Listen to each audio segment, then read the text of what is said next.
Good morning, happy Friday, and welcome back to the NOFO Live podcast, where I, Sunita, along with my co-host Tracy, we hop on every Friday and talk about all things North Fork. I am visiting my old life today. I'm in New Jersey. I know I've said many times on the podcast that I spent 26 years here in New Jersey raising 3 boys, so it always holds a soft and warm spot in my heart.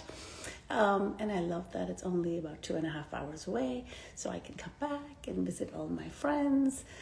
So I came yesterday, got my fix of Indian food because there is no Indian food on the North Fork. And got to see a few of my friends. So I'm going to do the podcast from here this morning on this cold morning.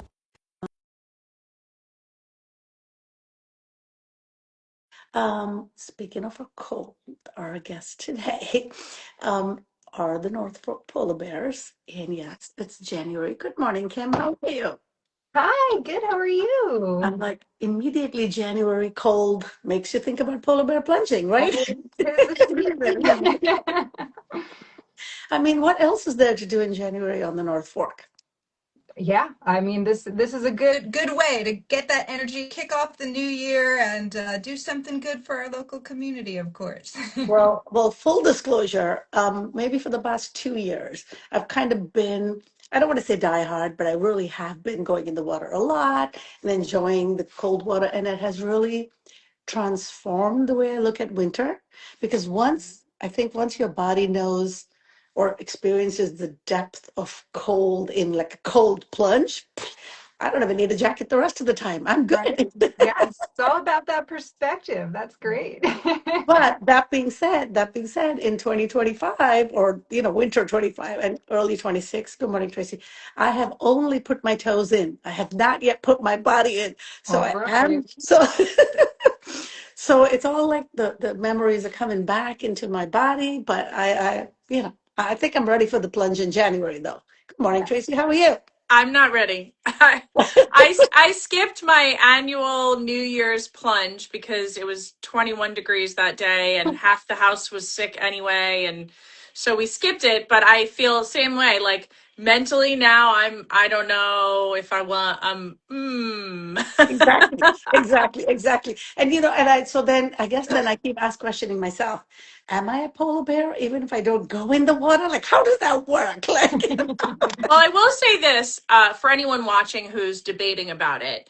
Doing the plunge for this fundraiser is kind of like when you run a 5K, where when you're running by yourself at home and you have to mentally say, okay, today I'm going to go out and run, it's much harder than when you're with a group of people and the energy and the excitement and it's a totally different feeling. The adrenaline, it's so much easier to go in with the whole group. So anyone who wants to try it, I would highly recommend. My first plunge was with this fundraiser 3 years ago.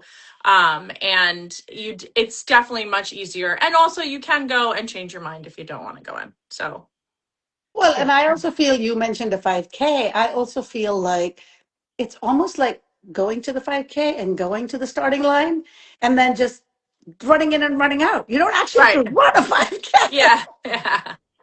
And the reason I say that is because when you are a polar bear and their normal practice, and I'm waiting for Patricia to join, I sent her an invite, but somehow it isn't connecting. They stay in the water for a few minutes and enjoy the experience. And it could be 3 minutes, it could be 5 minutes. But usually at this fundraiser, partly because there are maybe 300 plungers, and partly because it's the first time for most, it's more like the experience Yes. of running Yes. in and running out, kind of, which is Yes. not usually the polar bear experience. I just want to, Right. distinguish that. That's true. Patricia, I don't know why it says you cannot join. The best thing I would suggest is power off your phone and repower it back on and come back to join.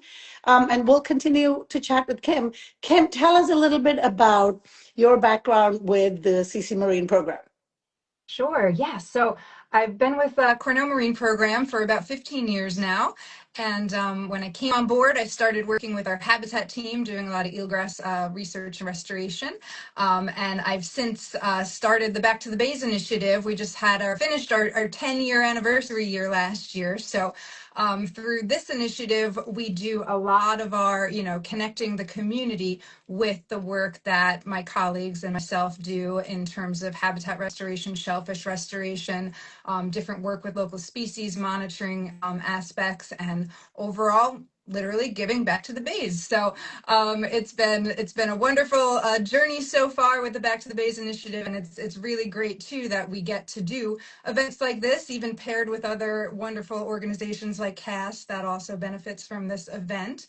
And they're doing a tremendous job taking the lead on organizing it. We came in 2 years ago as a partner, and we're happy to still be back. And I think the connection is there. People getting connected with the water in the most serious sense in January is great. I mean, myself and my colleagues were accustomed to doing field work almost 3 seasons, sometimes 4 seasons, depending on what projects we have going on. But a lot of people, they just enjoy the beaches and our water during the summer months, and then, maybe take it for granted the rest of the year. But we're here year round working for our bays, and I love that this event is in January. It gets people, outside and in the water during the height of the winter here. And like you said, it's kind of a low stakes event. The polar bears are so graceful and lovely in their, therapeutic plunges that they do on a weekly basis. But I'm of the other camp. I do plunge every year, but sometimes it's my only cold weather plunge if I'm not wearing a wetsuit and doing something for work.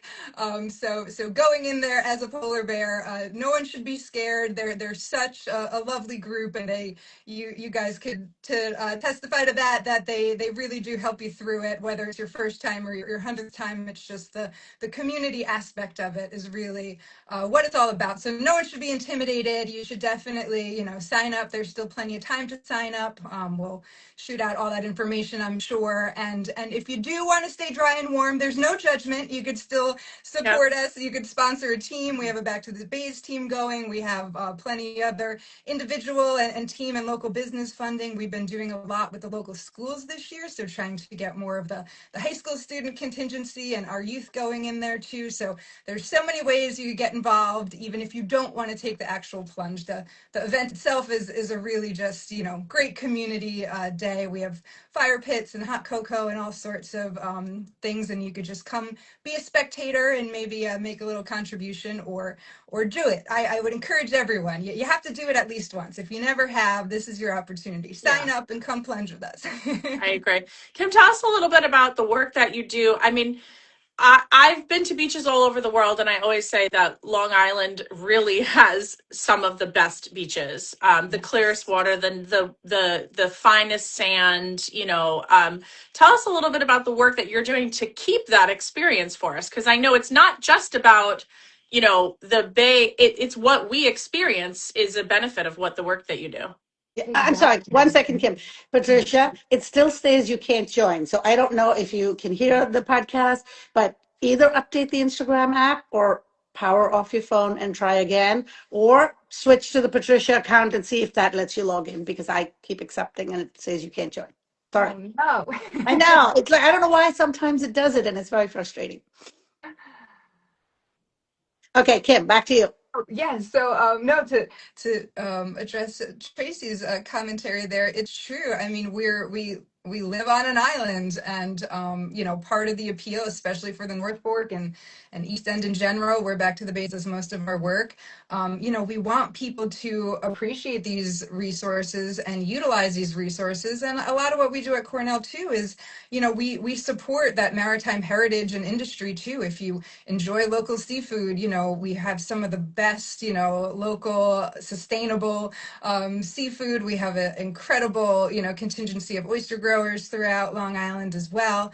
And again, it's just, we want to balance that, recreational use and aesthetic and the responsible, use of the resources. And of course, then the giving back aspect. And I think all those elements together, help us be where we are here on Long Island. I mean, like you said, it's not all doom and gloom. There's, definitely challenges to our environment, but that's, where Cornell Marine Program comes in. We really use an applied research, methodology. We help inform different policies in local municipalities, and we get a lot of funding from them too to do some of our work. So it really, yay! Hi, Patricia.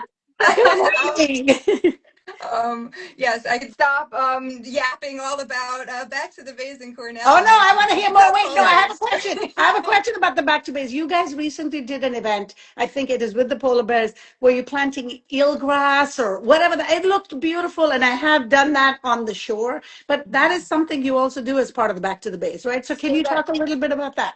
Yeah, sure. So to drill down to what this event specifically supports, so through the Back to the Bays initiative, we have what we call our stewardship sites throughout Eastern Long Island. And because of this event and the integral partnership with the North Fork Polar Bears, we were able to establish a Southold stewardship site. And as people may or may not know, our flagship marine center is in Southold, right at Cedar Beach. So Cedar Beach Creek is our backyard, and we have ᴘᴏʟᴘ Bay there. And in all the years we've been doing work, I mean, we do work around the facility. We have a ton of operations happening out of there, but we didn't have a formal long-term receiving area for any of these restoration methodologies that we use. So now that we have a dedicated site, we had to do a lot of site selection and permitting, and there's a whole bunch that goes into it. So it was a multi-year process that kicked off 2 years ago, or almost 3 years ago, when we did the first polar bear plunge partnership here. And now last year was the first year we finally had everything aligned in terms of permits and the site that was ready to go. And we did a number of different stewardship sessions, as we call them. So the polar bears came, and we had they're open to the community in general as well.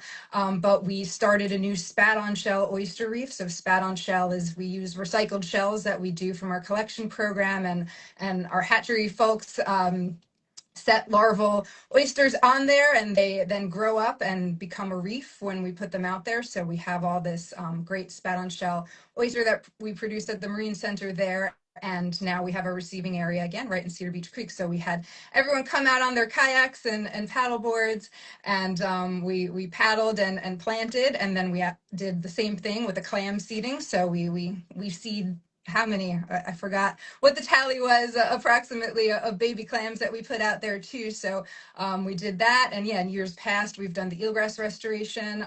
But the third species we're focusing on for the stewardship site in Southold now is also seahorses. So yeah, I know. Everyone loves seahorses.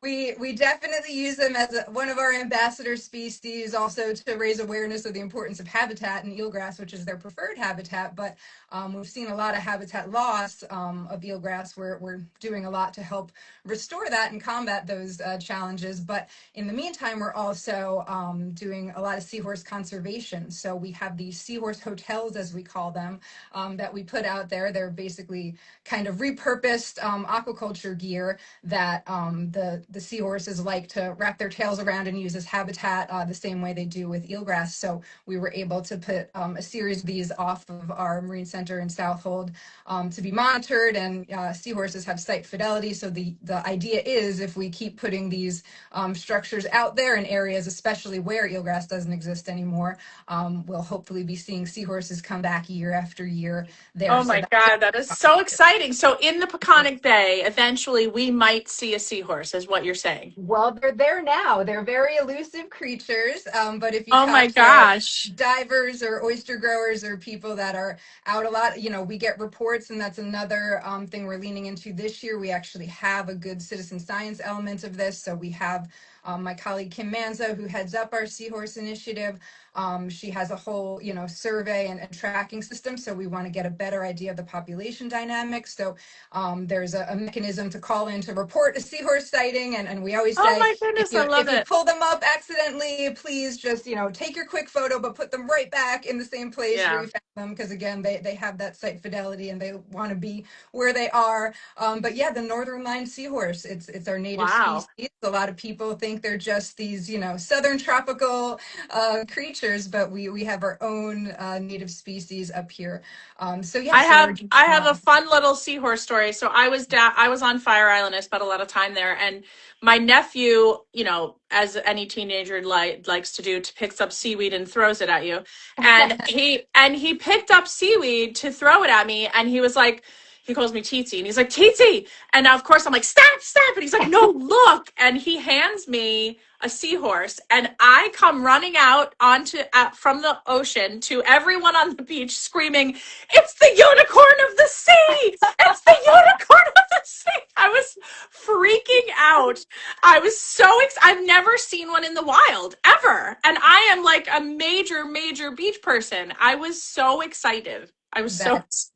That's amazing. And it's that kind of, and we want people to be that excited and enthused and then inspired to help do something about it. So again, that's where Back to the Base comes in, that we create these opportunities to be part of it. So Kim Manzo also does these community seahorse staining workshops, again, as part of our monitoring program. We don't encourage everyone to just go out there and try to, Right. stain for seahorses. We do it very, we have a whole monitoring protocol that we use. And again, we're very, very careful to make sure that we're handling the species after we take our measurements and do what we do to put them back. We have a great, site off of our Tiana Bayside facility down here in Hampton Bays.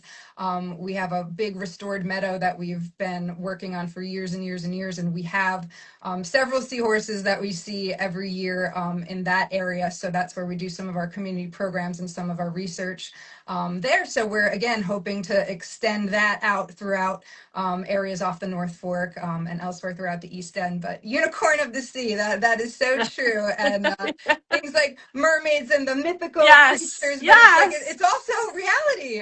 So Yes. that Well, melody. and I'm so glad, Kim, that you came and shared all of this, because when we think of the polar bears and we think of this event specifically in fundraising, it's all sounds good, but to see the real life impact that, and it's all local, like it's literally happening in the Peconic Bay, and the impact that we can make through these small gestures. So, so maybe it's 30 seconds of freezing yourself and running in and out of the water, but that 30 seconds of either you going in or you supporting somebody else that went in makes a difference, a Yeah. Yeah. huge difference, you know?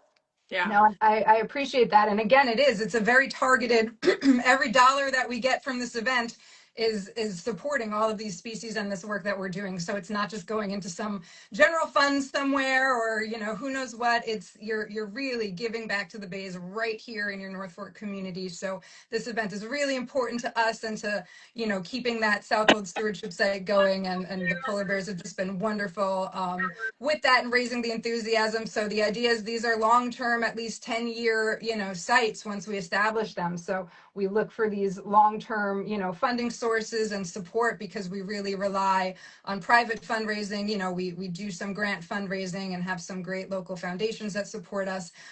But for the most part, we really rely on private funding and donors too. So this is a great, easy way to help give back to the bays.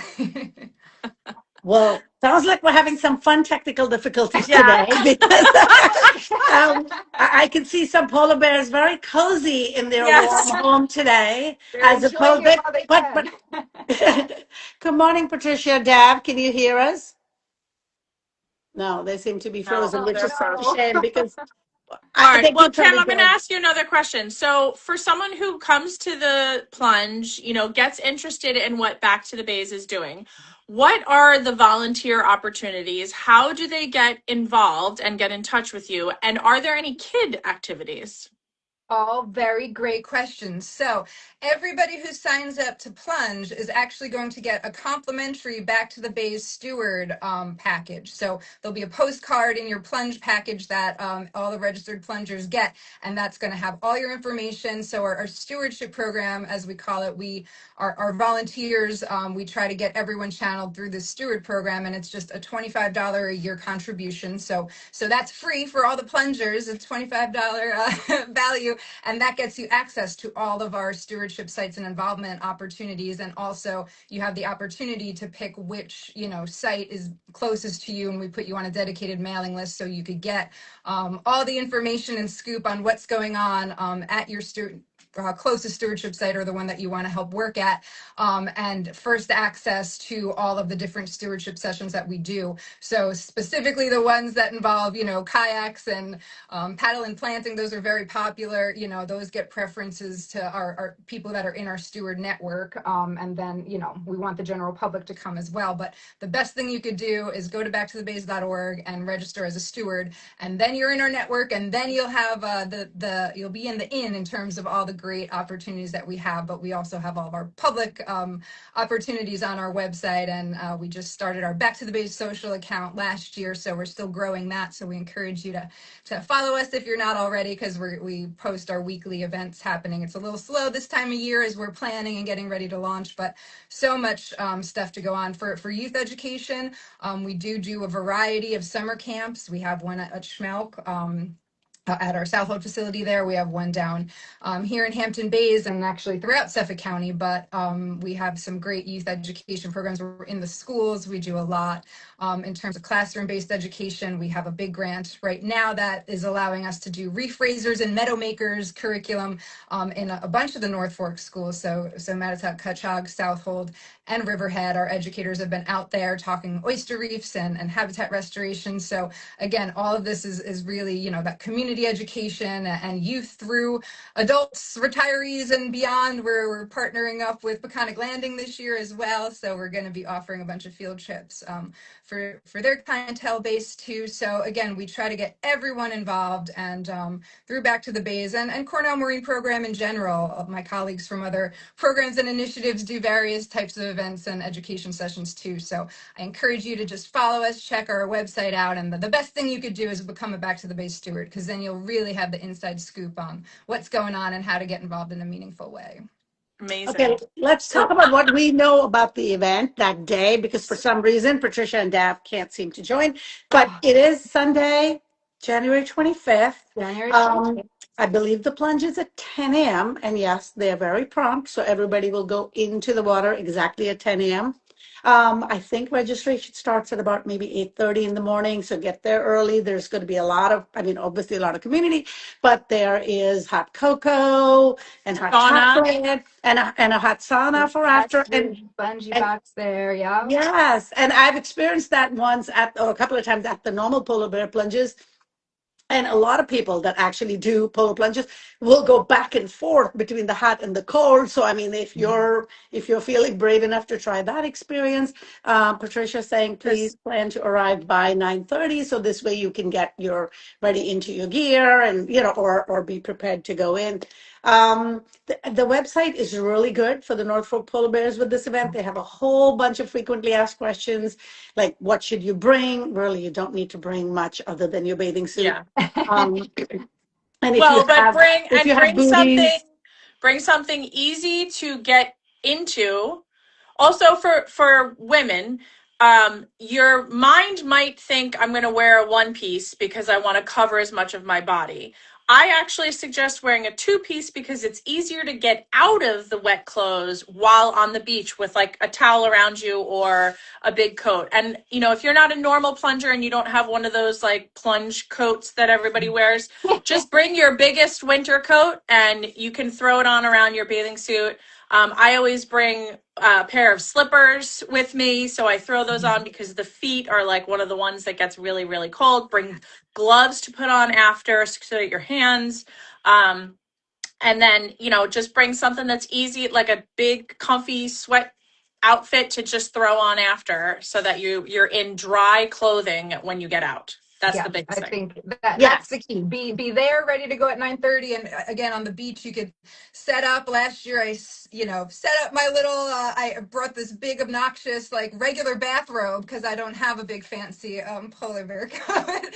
But that works too. So anything, like you said, Yep. that you could, because when you get out of there, you're gonna just want to immediately try to get out of the wet and get in. We don't really have access to the inside of the building, so this is, you could run to your car and crank up the heat and get yourself Well, warmed you don't up even and go need to off run your to your car. pile. There's so many fire pits. Yes. There is Exactly. plenty of warmth. Yes. But in as a general rule of thumb, once you come out of the cold water, your first goal should be to dry off and take off anything wet on you. And Patricia and Dab were here. I think Dab is always talking about having some slippers or socks or something that you immediately beanie and socks, so your feet are not touching, the dry, even the dry sand, because you're still radiating out all the heat you have in your body. Yeah. So as quickly as, and it's easy. This is not a fashion show. Do not worry No. about, Well, do not bring your tight Steven just leggings. told us that there's a picture of, I don't know if it's a picture of both of us, Sunita, or just me in the Suffolk Times We about the didn't find each plunge. other in the water last year. We found ourselves Well, later, I I think. know there was one picture of us that we took with Chris from North Fork Sun that was in the Times last year as like the recap. And I talk about not a fashion show. Wow. Was I looking hot that day? But that's the point. And again, speaking for Dad, one of the things about meeting people in the water is you have to show up as who you are. You can't wear your fancy clothes. You can't wear your makeup. You can't. So some of the conversations and some of the interactions you end up having there are the most meaningful and the most connecting. And I Mhm. think finding yourself in the cold water, especially in this bitter month of January, is a beautiful experience as a community. I'm also going to say one little tidbit of information that I learned from Patricia the first time we spoke to her, which is about your vagus nerve.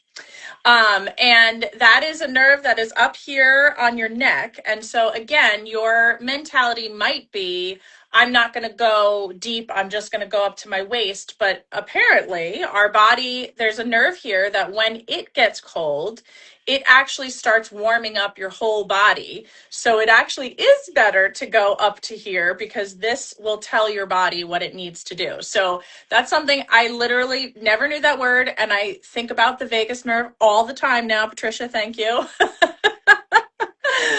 And so that's another little fun fact about how to do the plunge. Yeah, so like I said, unfortunately, they somehow can't seem to join, but there's a lot of information on the website. Sign up. I know they're also looking for sponsors. There are many different levels of sponsors. I know there are some that directly they define what they do, but they directly affect the Back to the Bay programs. I don't know what the different criteria are. Do you know anything about the different Yes, levels? I mean, there's overall event sponsors, which we have some wonderful ones that came on board. We have a bunch of in-kind sponsors that I could mention too. We have, Aldo providing some warm drinks. We have vouchers again in your package. There's a lot of perks to registering in advance, and especially at the different levels, you'll get different little giveaways in your packages. But everyone will be getting these vouchers for a free hot drink at Aldo's. Greenport Harbor Brewing Company is offering a beverage, non-alcoholic if you're doing dry January, or a beer, of course. And භᴇᴜᴜ is doing the rosé for the bays. So they do a wine for us for Back to the Bays, and they are generously donating a glass of wine for all the brave plungers that would like to imbibe. And those vouchers are good through April to be redeemed. Also, Greenport Pilates is offering a nice coupon to go. They have a great space there. So I believe it's They 20 were off. just on the podcast last Friday, so we Yeah. Yes, talked all exactly. about their Yeah, so space, and we're actually in there for the web meeting a couple of days ago. so they've been great. And again, we have all the sponsors listed on the Cast and North Fork websites and where you register. There's a good rundown. You could also, sponsor a specific team. So shameless plug, if you want to sponsor the Back to the Bays team or just donate to them, you could choose that. But you could see there's different, I think North Fork Animal Hospital, there's different local businesses too that have started their own teams that you could sponsor an individual team. You could sponsor an individual plunger if they're not on a team, or you could still, sponsor the event or just donate to the Or event just in donate general. from, yeah, be cozy at home and donate. And Exactly. if you haven't had enough incentives, Tracy and I had this fun conversation. So I want to bring that up. The merch, the North Fork Yeah, Polar I Bears was has just some gonna. really cute Yes. merch. And I Yep. think if you sign up at any level, and there are different levels of sign up too. I think Mhm. at the lowest level that you sign up, which might be $25, I think it includes a t-shirt. And then Yes. every year they make a beanie. And this year the beanie is a baby blue. And I have so many So beanies, but I was like, pretty. I I need went a to the beanie. top So level then because I I signed up need for the the fifty beanie and the dollar. water bottle Well, and talk about the and water bottle, Tracy, because yes. you were like, I'm signing up at the $100 level Yes. because So I there was there at $50 you get the t-shirt and the beanie, but at $125 you get the t-shirt, the beanie, and a water bottle. And I was like, who doesn't need another water bottle? I do. And it's this baby blue that says North Fork Polar Bear. And you know, when you need that extra incentive to say, am I gonna plunge this week? You just go, well, I'm a polar bear, so I better. I Yes, have all gotta this live up to. stuff. Right. And pro tip, they will obviously have a hot drink step, but that thermos water bottle, a lot of times what Patricia will bring for the team and people that are plunging is rosemary tea, which is really fresh rosemary leaves steeped in hot water in your thermos. So something for you to sort of sip immediately as you come out and start to warm Ah. from the inside as you stand around the fire. So this is a fun winter event to be outdoors at. Like I said, if you're in the water, you'll be cold for the amount of time you're in there. But the minute you come out between the fire pit and the nibbles, and I'm sure there's nibbly things we haven't even mentioned Yeah. yet, Yes, that I think exist. Panoramic So is providing some muffins and different bites. I know that we were working on lining up some food options. So yeah, everything again will be on the website, and it's just so fun to come down. Even if you're not plunging, you can still root us on and throw some money at the cause on the cast website, and it's just a great community event. And Patricia says each bottle helps take 25 pounds Yeah. of plastic out of the sea, which is an equivalent of 1,000 bottles, which is wow. awesome. Yeah. Wow. Wow. Thank you for sharing that, Patricia. Because when you, again, like we were talking about, when you actually see the impact of what these events and the small and hopefully large fundraising that we're able to do for this, and I think their challenge is to take out 100,000 plastic bottles out of the sea with this plunge. So, they're inching towards their goal. I know last year, I don't know the number, but I remember it was a very large amount that they raised. And Kim's on, and we're talking a lot about back to base, but we do need to mention CAST. Yes. And everybody knows what they do, but it does bear repeating that they constantly also do need, a new shot in the arm with fundraising and this event. Sort of the monies go towards both programs that CAST offer in the community, and of course, all the things that Back to Base is doing. Yes, no, that's an important part. So two very good, powerful, meaningful organizations. So we hope that inspires people to help take the plunge in and of itself. But I do have a final question about the CC Marine and Back to Base, and assuming you have any input in this, do you have any input on the base scallops and where we are and what is or can be done in order to have that population thriving again in our waters? yes, so we're working really hard at that. My colleague Harrison Toby leads up our Bay Scallop program at Cornell, and we've been working really hard to try to figure out what exactly is happening. It's been a multitude of issues and a parasite issue, and we've been now exploring the different genetics of our local populations and seeing how we could selectively, breed for the scallops that aren't experiencing the same issues that the ones that have been involved in the die-offs. For the most part, they're still surviving at least year one to be able to spawn, and then in the second year, right before harvest, they're having that multiple stressor in the summer months.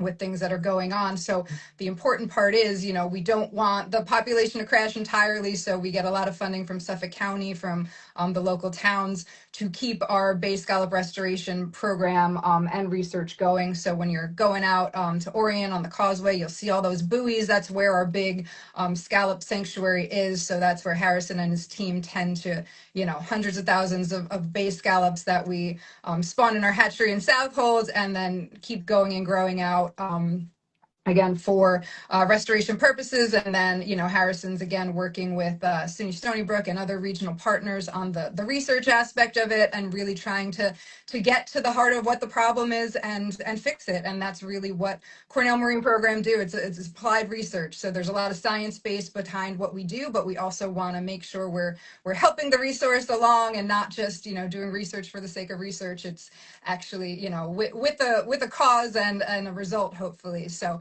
yes, so we're still, again, experiencing those die-offs, but all hope is not lost. We're making a lot of headway in the research aspect of things. And again, by supporting us, you could be supporting those bay scallops as well. So help us. I think something I want to just mention, I mean, for me, I can't imagine not being a conservationist because that's just how I was raised. But for the people who can't make the connection, so much of what you guys are doing, like we're talking about bay scallops. I grew up eating bay scallops all the time. Like whether you're conservation minded or not, you're affected by what's going on in these waters.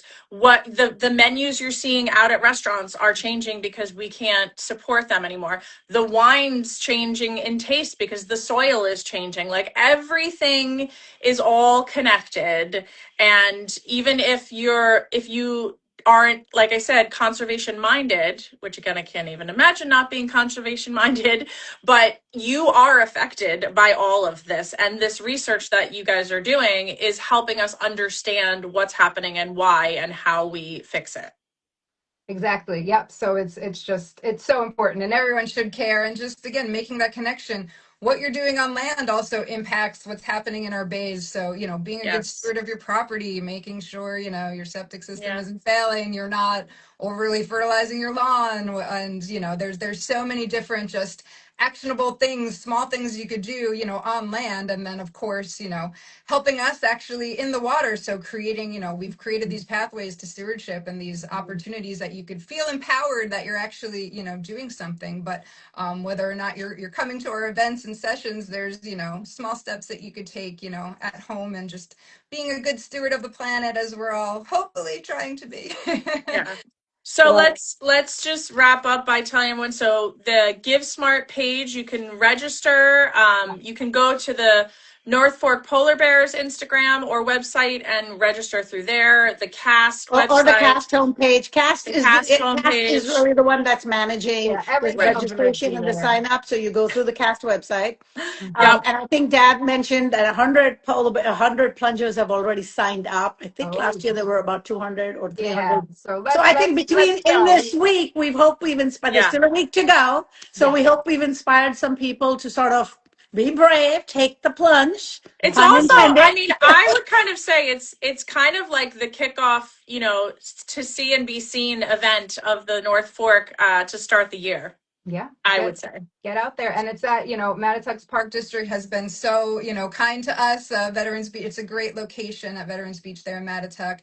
So we're very grateful for them for hosting us for the second year in a row now. So hopefully that's been our good home. It'll be another great event this year for sure. Yeah. And sign up. And moms, you can bring your kids. You can bring your kids. They can run around. There's a playground, and a lot of the kids can run around while the moms and dads plunge. So kids plunge too. Well, I don't think Telly's going to plunge, but she'll be there. There are many ages of kids, Tracy. Actually, I'm going to bring my niece and nephews. So yeah, we'll be there. Yeah. And, this whole conversation has sort of reinforced how it really does take a village. We've mentioned so many participants, and I apologize for the ones we've left out because, there are so many people that work together in front of the scenes, behind the scenes, that kind of make it happen. So many polar bears that are regular plungers show up to be stewards and sort of help people who are terrified of their first experience and talk you off the ledge, and families that come to watch the people that are doing it and hold the towel while you change, or there's so many ways to help. So I personally would encourage people to visit the Polar Bears website, the CAST website, take a look for yourself, and if you're feeling courageous to take the plunge, sign up. If not, help support somebody that is. Volunteering to hold your hand. If you need someone to hold your hand, because I know the first time I needed, Verona held my hand the first time, and Sunita and I will be there to hold your hand to run in if you want. and run right out too. Dan also mentioning how in the last 3 events, this is the 4th year, they have raised over $250,000. I mean, that is a huge number coming from a small community where, you know, people are signing up as individuals. I think that hats off to the team, hats off to CAST for doing a lot of the heavy lifting in terms of the logistics of the sign up and the fundraising. It truly does take a village. Yes, and sorry that Deb and Patricia weren't here, but Patricia said too, you know, shout out to Madtuck Fire Department as well. Last year, remember they were with ice, they were Yes. breaking ice. They were breaking the ice. Yes. And keeping us safe for sure. Okay, I thought we were going to get away with the show without mentioning that and scaring people away, Yeah. but it actually was beautiful to be able was. to do it. Yes, and there's, I think the fire department is there standing by anyway for Yes. Yeah. for emergencies or whatever. So Guards, very well organized and executed and safe, and you know, beyond that, in the water itself, Dab said too, look for the orange hats. The seasoned polar bears are there to, you know, help quell everyone's, you know, anxiety and literally hold your hand if you need to get in there. So the polar bears are just so great to helping inspire everyone through this too. And Well, sorry we couldn't have you on. who says winter is the slow season? I'm truly looking forward, even though, like I said, I haven't been in the water recently. I am truly looking forward to this event. I hope you come early. I hope you stay late. Like I said, the sauna's already, you know, fired up and there for most of the day. So hang around, meet your neighbors, and I look forward to this fun community event. Yes, thank you. And South Thank you for joining us, Kim. Thank you, Patricia and Dab, for putting this together. And we'll see you all next see you in Friday. the water. See you in the water. See you in the water. Have a good weekend, everybody. All right, Bye, thank you everyone. so much for having us. Bye. Bye-bye.